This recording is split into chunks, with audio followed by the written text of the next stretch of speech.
आई गईले दूल्हा दामाद रे बाबा आई गईले दूल्हा दामाद अपन खोरिया बाहर आए गुप्ता हो बाबा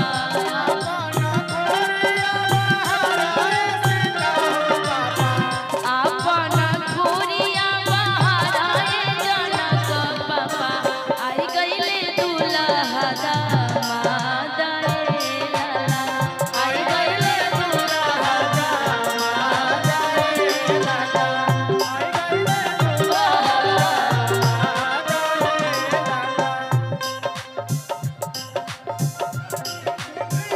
प्रेम सिंह जी बोरा प्रेम सिंह जी चारों दूल्हा में बरका कमाल सखिया चारों दूल्हा में बरका कमाल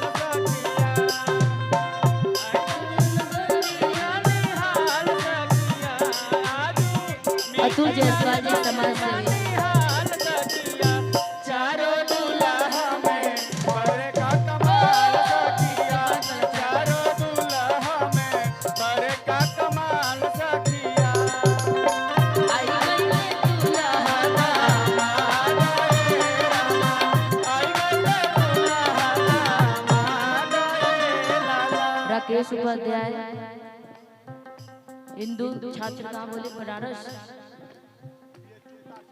बीएचयू काशी हिंदू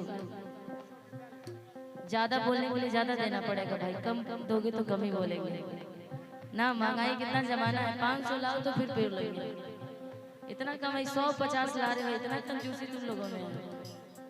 अब ये देखो ये समाज सेवी है 50 रुपए दे रहे हैं अभय प्रताप सिंह जी शिशु सिंह जी ये बात हुआ भाई आए तो 500 लाए भाई बोलने में भी तो दम लगता है ये तो सब नीचे ही चल गई जी अपना खोरिया बाहर आए अपना पापा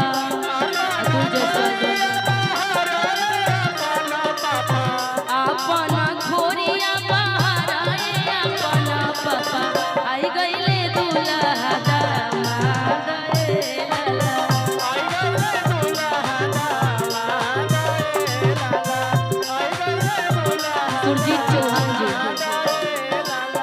जब पैसा है तो थोड़ा धीरे बजाने लगा सुरजीत चौहान जी प्रमोद जी के बड़े भाई सुरजीत चौहान जी जिनकी तरफ से 500 रुपए का आशीर्वाद है दुल्हा जी के लिए। राकेश उपाध्याय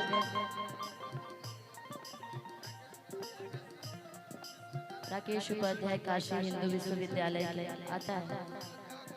अतुल जायसवाल जी गाँव ही आपका बातें सुनो पहले ही बताइए तो भैया थोड़ा सा बहुत बहुत शुक्रिया दादी मनीष गुप्ता जी की माता जी जिनके दुल्हे जी के माता जी बहुत बहुत प्रणाम आपको माँ ऐसे राम जैसे बच्चे को जन्म देने के लिए बहुत बहुत शुक्रिया।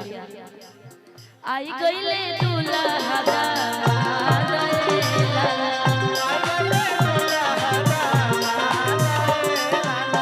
मंच पे अनावश्यक लोगों को यदि आप लोग बुला रहे हैं तो फिर मैं गायकी बंद कर दूंगी पहले ही बता दे रही हूँ जिनकी जरूरत में उनको नीचे भेज दिया जाए हमें गाने दिया जाए या तो फिर आप लोग बोलिए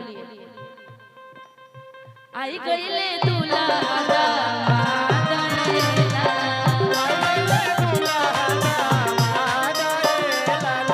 खाए के मांगले पूरिया कचौरी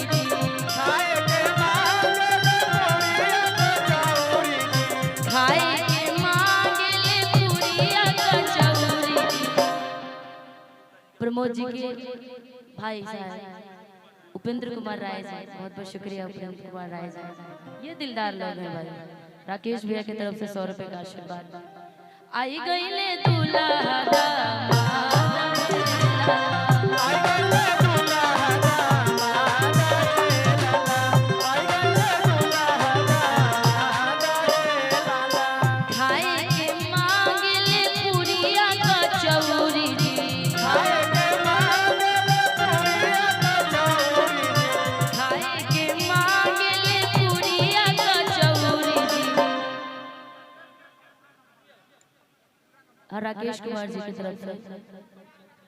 भैया कोई भी स्टेज पे न चढ़े, जिसको भी अपनी श्रद्धा से मैडम को इनाम के रूप में देना है नीचे से लीजिए। कृपया करके कोई स्टेज पे न चढ़े।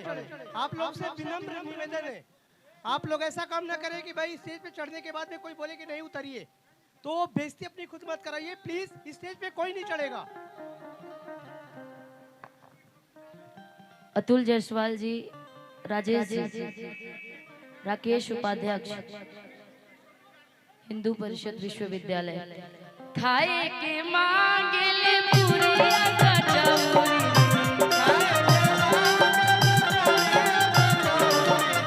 खाए के मांगले पूरिया कचौरी, पियने के मांगे ठंडा पानी लाला, पियने के मांगे ठंडा पानी, आई गईले दूल्हा। हेलो, सुनिए ना भैया, थोड़ा कुर्सी भिजवाइएगा। ए प्रमोद भैया, थोड़ा कुर्सी भिजवाइए ना। और स्टेज के आगे से भीड़ मत लगाइए। हेलो भैया, हेलो हेलो भैया, हेलो।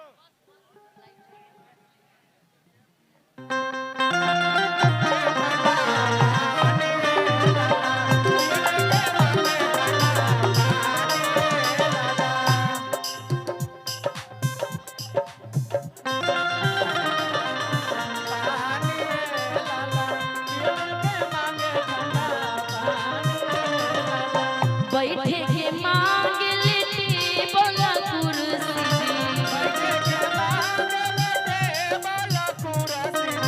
बैठे के मांग लेती बोला कुर्सी, लड़ने के मांगे मैदान लाला, लड़ने के मांगे मैदान लाला, लड़ने के मांगे मैदान लाला। राम सकल गुणधाम की हम कथा,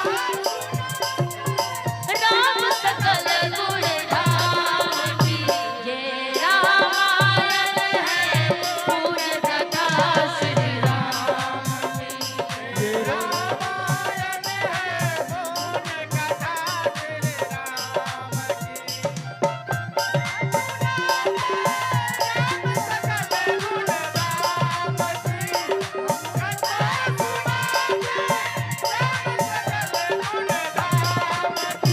ये रामायण है, पूर्ण कथा श्री राम।